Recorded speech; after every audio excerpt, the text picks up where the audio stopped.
ఈరోజు ముఖ్యమంత్రి గారి ఆహ్వానం మేరకు సిపిఎం ప్రతినిధి వర్గం ముఖ్యమంత్రి గారి నివాసంలో కలవడం జరిగింది.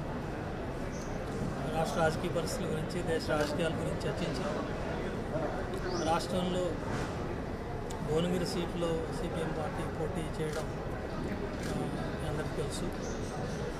ఆ పోటీ విరమించుకోవాలని, తదనుగుణంగా కాంగ్రెస్ గెలిపించే మద్దతు ఇవ్వాలని చెప్పి ముఖ్యమంత్రి గారు కోరారు.